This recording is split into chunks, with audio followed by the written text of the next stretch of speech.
5 minute के लिए सड़क पे आप खड़े हो जाओगे तो दुनिया पलट जाएगी, आप अपनी आंखों से देख रहे हो। कानून बराबर नहीं है सबके लिए।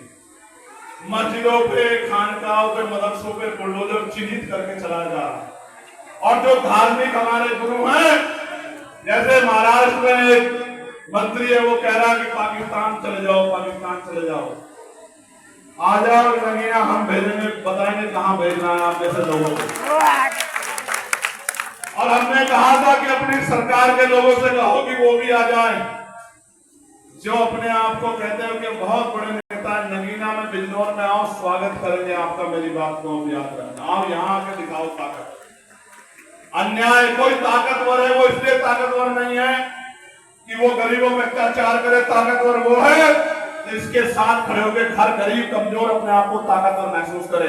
अगर जनता ने सत्ता सौंपी है तो जुर्म करने के लिए नहीं सौंपी, गरीबों के घर झाड़ने के लिए नहीं सौंपी, जाति धर्म के आधार पे कार्रवाई करने के लिए नहीं सौंपी, कुछ करके दिखाने को सौंपी थी।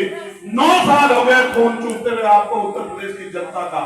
कभी बिजली की मार, कभी टैक्स की मार, कभी पेट्रोल के दाम, कभी डीजल के दाम, कच्चे तेल के दाम बढ़ रहे हैं और डीजल पेट्रोल के दाम यहाँ बढ़ रहे हैं। इस देश में 1000 रुपए सिलेंडर के, कमर्शियल सिलेंडर के दाम बढ़ा दिए।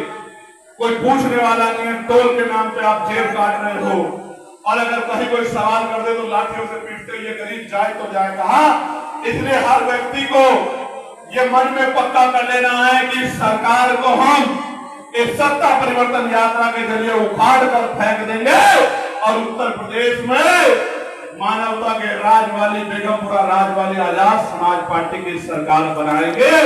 और जितने लोग यहाँ उपस्थित हैं वो घर घर जाके इन बातों को, ये जो 32 विषय मैंने दिए हैं, इनसे आगे भी जो विषय हैं उन सारे विषय को पहुंचाने का काम करो। मैं फिर आपसे कह रहा हूं, मेरा बस चले तो मैं MBBS की पढ़ाई मुफ्त कर दूं गरीबों के बच्चों के लिए। मेरी बात का मेरा बस चले तो मैं इंजीनियरिंग की, लॉ की, LLB की, मास कम्युनिकेशन की, MBA की, MCA की, PhD की, BEd की, BBC की पढ़ाई को गरीबों के दरवाजे तक पहुंचा दूं। इतने कॉलेज, स्कूल, इतनी यूनिवर्सिटियां बनाऊं कि किसी का बच्चा बिना शिक्षा के ना रहे। लेकिन वो दिन भी आएगा आपके आशीर्वाद से, लेकिन आपको हमें मेहनत करनी पड़ेगी।